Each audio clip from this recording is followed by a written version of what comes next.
का, बहुत प्रभु की कृपा है। इस संसार में भटकने के बहुत से साधन हैं, लेकिन संवरने के बहुत कम साधन हैं।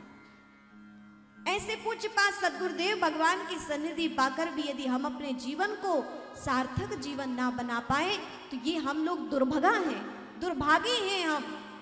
हमारा मनुष्य जन्म कहीं यूं ही व्यर्थ ना चला जाए। प्रभु की सन्निधि को हम धारण करें, गुरुदेव भगवान की हम कृपा धारण करें।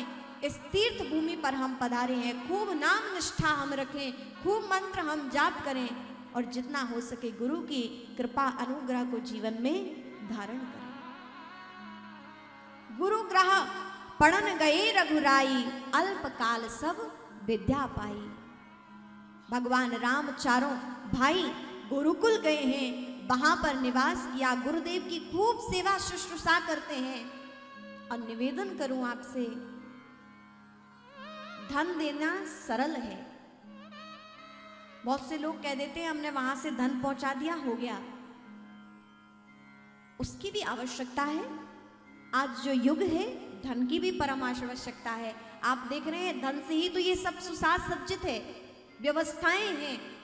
धन की भी परम आवश्यकता है, लेकिन तन से भी सेवा करना परम आवश्यक है।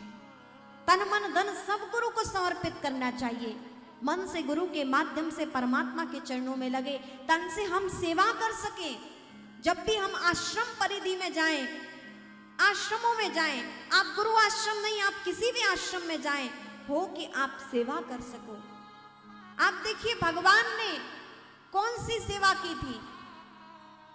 जब भगवान कृष्ण युधिष्ठिर जी महाराज के राजसू यज्ञ में पहुंचे तो भगवान ने कौन सी सेवा की थी। भगवान शिव ने, भगवान कृष्ण ने क्या किया था। राजसू यज्ञ युधिष्ठिर कीन्हे, राजसू यज्ञ युधिष्ठिर कीन्हे, तामे जूठान उठाई हो, तामे जूठन उठाई, सबसे ऊंची प्रेम सगाई, सबसे ऊंची प्रेम सगाई। इस दृश्य का दर्शन करते हुए इस दृश्य को सूरदास जी ने अपने हाथों से लिखा, राजसू यज्ञ युधिष्ठिर कीना, तामे जूठन उठाई। अब आप देखिए भगवान कृष्ण कौन है, द्वारिकाधीश है, द्वारिका के राजा हैं। और एक राजा इतना छोटा कार्य कर रहा है।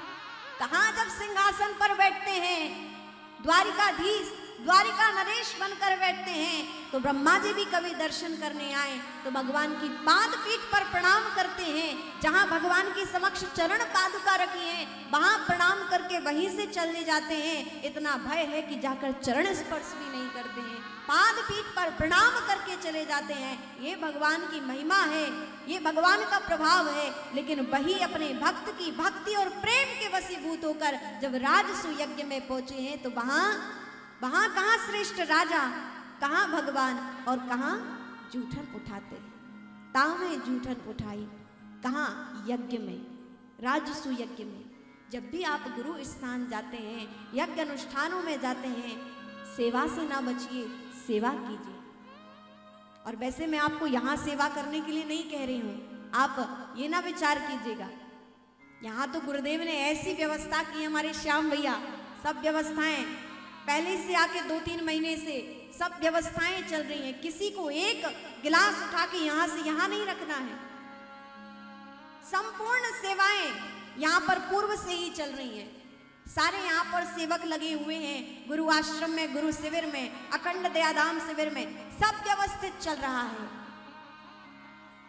यहाँ कोई आपके लिए सेवा की बात नहीं, लेकिन हम ऐसा भाव बनाएं, यदि हम अपना कल्याण चाहते हैं, अपने पुण्यों को हम एकत्रित करना चाहते हैं, हम पुण्यशाली बनना चाहते हैं, हम भक्त बनना चाहते हैं, हम अपने जीवन में सेवा से अपने पापों को नष्ट करना चाहते हैं।